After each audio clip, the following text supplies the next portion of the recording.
오늘도 살아계신 하나님의 말씀에 또 능력이 또 새벽을 깨워 기도로 또 한 날의 삶을 시작하는 저와 여러분의 삶에 가득하기를 좋으신 예수님의 이름으로 간절히 축원드립니다. 산상수훈의 말씀을 우리가 계속 살펴보고 있습니다. 어제도 말씀드렸듯 마태는 유대인들을 향하여 자신의 복음서를 썼기 때문에 유대인들이 이해할 만한, 유대인들이 가지고 있는 신앙의 사고와 신앙의 세계관을 가지고 또 이 복음서를 기록했다고 볼 수 있습니다. 그 대표적인 것이 산상수훈, 산에 올라가, 거룩한 산에 올라가 하나님의 말씀을 전하는 예수님의 모습을 우리가 살펴볼 수 있는 것이지요. 그리고 이 산상수훈을 직접적으로 듣는 대상은 제자들이라고 말씀드렸습니다. 제자들을 향하여 너희가 어떠한 삶을 살아내야 되는지, 예수를 따르고자 결단한 자들, 예수를 자신의 인생의 주로 고백하는 이 땅의 성도들이 어떠한 삶을 살아내야 되는지가 산상수훈의 말씀 가운데 잘 드러난다고 할 수 있습니다. 오늘 말씀도 그 대표적인 거라 할 수 있지요. 우리 17절의 말씀을 같이 함께 읽어보겠습니다. 17절의 말씀입니다. 내가 율법이나 선지자를 폐하러 온 줄 생각하지 말라. 폐하러 온 것이 아니요 완전하게 하려 함이라. 예수님께서는 산상수훈의 말씀을 본격적으로 시작하시면서 대전제가 되는 말씀을 하고 계십니다. 율법에 대한 오해를 풀기 위함이지요. 이제부터 예수님께서 하시는 산상수훈의 모든 말씀은 지금까지 유대인들을 사로잡고 있었던 율법주의, 율법을 예수님께서 역으로 폐하고자 하시는 말씀을 전하는 것이 아니라 그 율법을 완전하게 하시기 위한 하나님의 말씀을 전하는 것임을 분명하게 하는 것. 왜냐하면 읽어가면 읽어갈수록 이 당시에 이 말을 듣고 있었던 많은 사람들은 혼란을 겪을 수밖에 없지요. 6장 마지막에 가서 산상수훈의 말씀이 다 마쳤을 때 그 자리에 있었던 많은 무리들이 큰 충격을 받았다고 성경은 기록합니다. 예수님의 말씀은 이 시대에 많은 유대인들, 제자들에게 충격적인 말씀. 왜냐하면 이들에게는 그럼 율법이 의미 없는 거야? 지금까지 내가 평생 지켰던 율법에 지키는 것이 아무런 의미가 없는 거야? 라고 하는 의구심이 들 수 있었기 때문에 17절의 대전제, 내가 지금부터 전하는 말은 율법을 폐하기 위함이 아니라 율법을 완전하게 하고 18절에 보면 율법을 다 이루기 위해 이 말을 전하는 것임을 분명하게 이야기합니다. 예전에도 말씀드렸죠.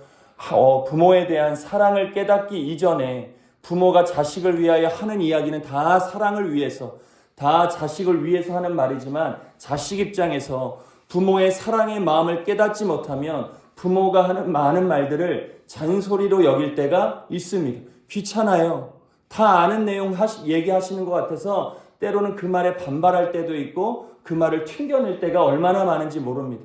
하지만 부모에 대한 사랑이 깨달아질 때는 그 말이 잔소리가 아니었다는 것을 뒤늦게 깨닫게 되죠. 나를 위해서, 나를 사랑하셔서, 나를 살리기 위해, 나의 안전을 위해, 또 나의 생명을 위해 부모가 매일같이 했던 말임을 부모의 사랑을 깨닫고 나서 우리가 마음에 담게 되는 경우가 많이, 예수님이 말씀하시는 율법이 마찬가지, 율법 안에 담겨져 있는 하나님의 마음을 깨닫지 못하면, 말씀 가운데 담겨져 있는 하나님의 뜻을 깨닫지 못하면 아무리 겉으로 율법을 잘 지킨다 한들 그것이 무슨 소용이 있겠느냐는 거예요. 지금 예수님께서 말씀하시는 것은 율법, 겉으로 드러나는 행동으로 지키는 그것 자체보다도 그 율법에 담겨져 있는 하나님의 사랑, 하나님의 뜻을 너희들이 온전히 깨달을 수 있어야 함을 이야기하는 것이지요. 그러니 이 이야기를 듣고 있는 제자들에게 뭐라고 이야기하시느냐? 20절의 말씀을 보십시오. 우리 20절의 말씀을 같이 한번 읽어보겠습니다.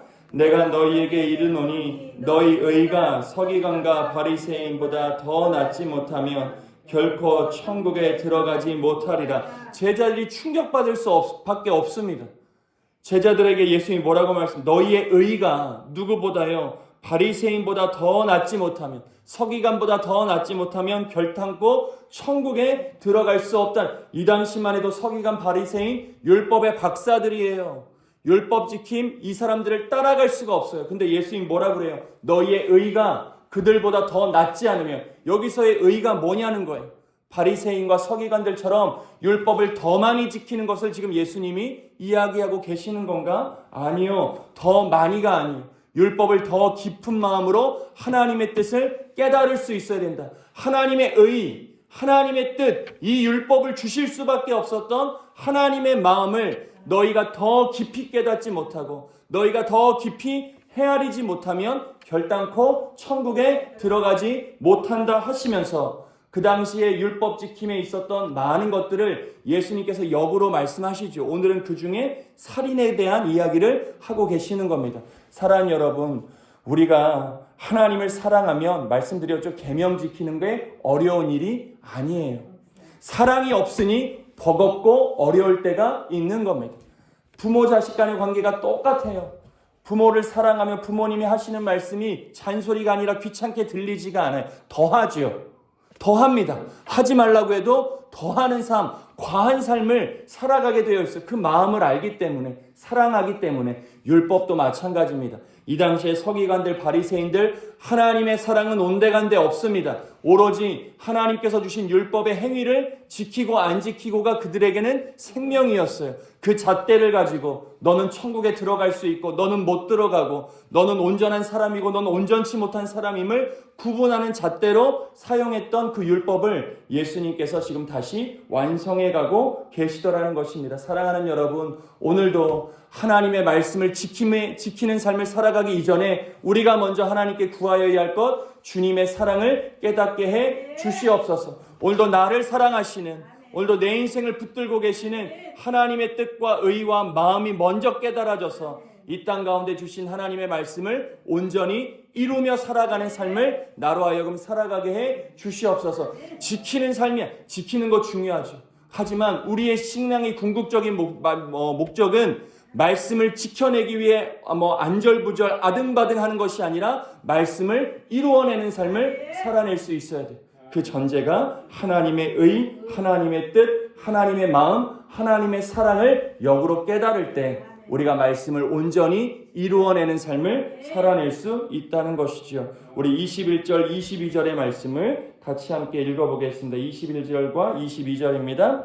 옛사람에게 말한 바 살인하지 말라. 누구든지 살인하면 심판을 받게 되리라 하였다는 것을 너희가 들었으나 나는 너희에게 이르노니 형제에겐 노하는 자마다 심판을 받게 되고 형제에 대하여 라가라 하는 자는 공회에 잡혀가게 되고 미련한 놈이라 하는 자는 지옥불에 들어가게 되리라.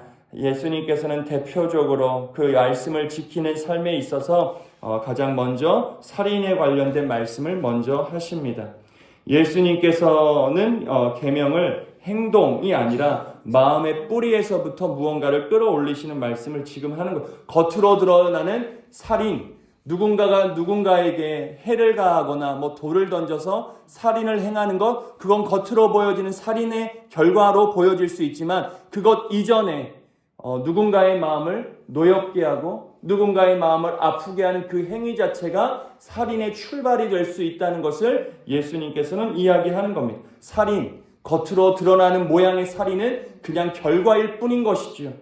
그 뿌리에는 분노, 멸시, 모욕, 관계의 단절이 있다는 것을 예수님이 이야기하는 겁니다. 그 마음에서부터 살인이 이루어지는 것이다. 그것을 깨달을 수 있어야 함을 예수님이 완전 바뀌는, 이 당시의 살인은요 그냥 눈으로 보여지는 결과일 뿐이었어요. 마음이 어떻든 간에 결과의 살인으로만 이 당시의 율법 지킴이 이루어졌는데 예수님은 역으로 그것만이 아니라 마음으로 품는 미움과 멸시와 누군가를 무시하는 것, 그것도 하나님 앞에서의 살인이 될 수 있음을 지금 말씀하고 계시는 것이지요. 라가, 누군가를 멸시하는 것, 마음으로 무시하는 거예요. 내 마음으로 누군가를 오늘도 무시하고 있다면 나는 어떤 자예요? 누군가를 죽이는 자가 될 수도 있다는 겁니다.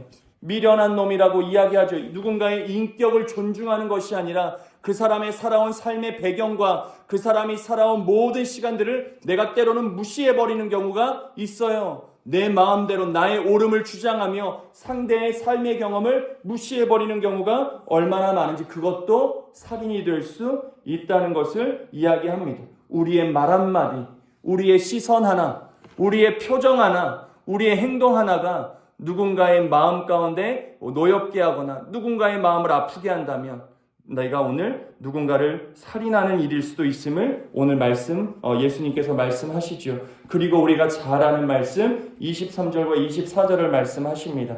우리 두 절도 같이 함께 읽어보겠습니다. 그러므로 예물을 제단에 드리려다가 거기서 내 형제에게 원망 들을 만한 일이 있는 것이 생각나거든 예물을 제단 앞에 두고 먼저 가서 형제와 화목하고 그 후에 와서 예물을 참 이거 대단한 말씀이죠.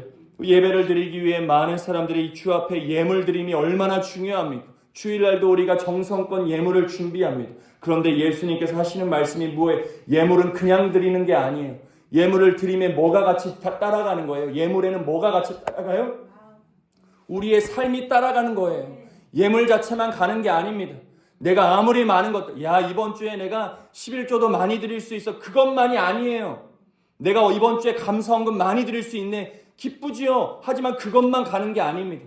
그 금액과 액수가 가는 게 아니라 우리의 삶이 따라갈. 그러니 예물을 드리다가 예수님께서 뭐라고 형제에게 원망 들을 만한 일이 먼저 생각나야 한다는 거예요. 예물보다 뭐예요? 우리의 마음과 삶이 먼저 하나님 앞에 드릴 예물이 되어야 한다는 겁니다. 절대 예물만 드리지 마세요. 예물을 드림에 여러분들의 마음과 삶을 들여다보세요. 한 주 내내 정성껏 예물을 준비하며 우리의 삶이 들여다봐지지 않으면 이 예물을 하나님이 받으시겠냐고요. 오늘 말씀에 그 예물이 아닙니다. 예물을 드리려다가 내 삶이 생각나는 거예요. 누군가를 노엽게 했거나 누군가의 마음을 아프게 했던 일이 생각나거든 이 예물을 다시 가져다가 형제에게로 돌아가라 말씀하시죠. 그리고 이 관계, 이 문제를 해결하고 그리고 나서 너가 오는 그 삶을 하나님께서 예물로 받으시겠다는 것이 오늘 말씀. 사랑하는 여러분, 여러분들은 그렇게 산 제물이 되어 하나님 앞에 매일같이 예배하십니까? 여러분들의 삶을 진지하게 돌아보세요. 우리가 말씀드렸잖아요. 예배에 앉아있는 이거 결과의 모습이에요. 이 모습 자체가 하나님께 영광이 되느냐? 오늘 말씀에 비추면 그렇지 않을 수도 있어요. 모두가 앉아 예배드리지만 하나님이 모두의 예배를 받으시느냐? 아니요. 이 마음으로 준비되어 있는 자의 예배를 하나님이 받으시는 거예요. 그 예배가 어디서 드려지는 예배든 그 자리가 하나님께 드려지는 거룩한 산제물이 되어 드리는 예배라면 하나님은 장소와 무관하게 우리의 예배를 기뻐 받으시는 것이지요. 예물을 드리려다가 형제를 노엽게 하는 일이 생각나거든 형제와의 관계를 풀고 형제와 화목을 이루고 난 이후에 주님께 나와 예배를 드려라. 그것이 진짜 우리가 드려야 될 회복의 예배라는 겁니다. 사랑하는 여러분, 여러분들의 올 한해의 삶의 예배가 이런 예배, 모든 관계의 단절이 풀어지고 화목이 이루어지는 복된 예배로 주님께서 기뻐 받으시는 산 제물이 되어 예배드리는 저와 여러분 되어지시기를 좋으신 예수님의 이름으로 간절히 축원드립니다. 그리고 이 일을 어떻게 하라 말씀하시느냐? 25절이에요. 우리 25절의 말씀을 같이 읽겠습니다. 너를 고발하는 자와 함께 길에 있을 때에 급히 사화하라. 그 고발하는 자가 재판관에게 내어주고 재판관이 옹리에게 내어주고 옥에 가둘까 염려하라. 자, 이 관계의 회복의 문제를 언제 하라고 이야기하느냐? 급히 사화하라 말씀하십니다. 급히 사화하라는 말은 뭐예요? 미루지 말라는 거예요. 절대 내 생각으로 내 판단으로 미루지 말라는 겁니다. 자, 화해, 누군가의 관계를 푸는 것은 내가 중심이 되어서는 안 돼요. 내 기분이 풀어져서 누군가의 기분을 풀어주는 게 아닙니다. 착각하지 마세요. 누군가와 다툼이 있을 수 있습니다. 누군가와 불편할 수 있어요. 관계를 풀어야지요. 그런데 누군가는 가만히 있어요. 누군가 와서 풀어줄 때까지 가만히 있는 분들 계세요. 그리고 내 마음이 풀어질 때까지, 내 기분이 내려갈 때까지, 내가 좀 괜찮아질 때까지 묵히는 분들이 있을 수가 있어요. 근데 오늘 말씀은 그러지 말라는 겁니다. 누군가와 화해하고 누군가에게 용서를 구하고 내가 용서를 베푸는 일은 내 기분의 문제가 아니라 더 늦기 전에 지금 우리가 해야 하는 순종이라는 것을 우리가 반드시 깨달을 수 있어야 돼요. 화해, 누군가를 용서하는 거, 주의 말씀에 순종하는 거에 내 기분이 앞장 세워져야 될 문제가 아니에요. 사랑하는 여러분, 여러분들의 삶에 이러한 화해, 하나님의 말씀처럼 미루지 말고 급히 용서를 구하고 화해하는 은혜가 매일의 삶 가운데 있게 되기를 간절히 축원드립니다. 그 대상이 누구이든 간에 여러분들이 화해해야 될 일이 있거든 오늘 즉시 지금 급히 사화하는 은혜, 그 은혜를 꼭 누리시는 저와 여러분 되어지시길, 그래야 우리의 한날의 삶을 하나님이 기뻐 받으시지요. 오늘 하루의 예배를 하나님이 받으시지요. 내 마음에 불편함이 있고 누군가가, 내가 몰라도요, 누군가가 나를 불편해할 수 있어요. 우린 거기에 민감할 수 있어야 됩니다. 나는 괜찮으니 다 괜찮다 여기지 마세요. 저도 늘 그런 걸 경계합니다. 내가 괜찮으니까, 내 마음이 편안하니까 다 괜찮겠지? 착각이에요. 저도 늘 예민하게 살핍니다. 혹여나 거룩하게 전한다고 하는 이 말씀 한마디 때문에 누군가의 마음이 아플 수 있지요. 목회자는 늘 염두에 두어야 돼요. 이 축의 얘기를 하다 보면 저축에 계신 성도님의 마음이 불편하실 수 있어요. 그러면은 하나님이 떠올리게 하면 즉시 가는 겁니다. 가서 오해를 풀어야죠. 이런 마음이 아니었어요. 이런 뜻이 아니었는데 혹 마음이 불편하거든 용서해 주세요. 해야 되는 거예요. 민감할 수, 내가 괜찮다고 다 괜찮다고 생각하지 마세요. 나의 괜찮은 삶 하나 때문에 누군가의 마음은 불편할 수 있는 거예요. 우리가 나누고 베푸는 것도 마찬가지죠. 이게 쉬운 일입니까? 어려워요. 혹 내가 베푸는 것 때문에 저 사람의 마음이 아플 수 있거든요. 내 기분 따라 다 베푼다고 좋은 일이 아닐 수 있어요.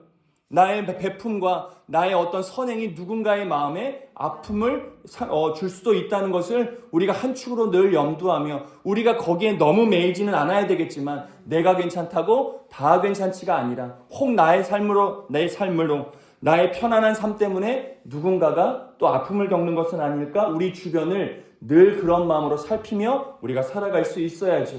그리고 급히 사화할 일이 있으면 사화해야죠. 그렇게 우리의 삶을 예물로 하나님께 드려야지요. 그래야 우리가 율법을 이루며 살아가는 삶을 살아낼 수 있게 되는 겁니다. 그래야 우리의 삶에 뭐가 임해요? 오늘도 천국이 임하는 거예요. 사랑하는 여러분, 오늘 한날 하나님의 말씀을 온전히 붙드시되, 무엇보다 하나님의 말씀을 붙들 때 하나님의 마음, 하나님을 사랑하는 마음을 우리가 먼저 회복하여 말씀대로 살아가는 우리의 삶이 부대끼고 어렵고 힘든 것이 아니라 하나님을 사랑하기에 주의 말씀을 지키며 살아가는 것이 우리의 삶의 기쁨과 보람이 되어지는 은혜가 있기를 간절히 축복드립니다. 그 중에서 오늘은 하나를 적용하는 거예요. 내 마음에 누군가를 미워하는 마음, 우리가 오늘은 없애야 돼요. 또 나를 미워하고 있는 누군가의 마음도 우리가 헤아릴 수 있어야 돼요. 그리고 내가 사과할 일이 있거든 즉시 미루는 거 아니에요. 내 기분에 따라 미루는 거 아닙니다. 즉시 지금 내가 용서를 구하고, 내가 먼저 찾아가고 내가 용서를 구하며 우리의 삶의 관계가 묶여있는 것이 풀어져요. 여러분 꼭 기억하세요. 여러분들의 삶의 관계가 묶여있으면 절대 하나님의 은혜가 들어가지 않아요. 내가 받고 있다 착각하는 거예요. 관계가 다 얽혀있는데, 관계가 다 불편한데 관계를 통하여 하나님의 은혜가 흘러오잖아요. 하나님의 살아계심을 어떻게 알 수 있어요?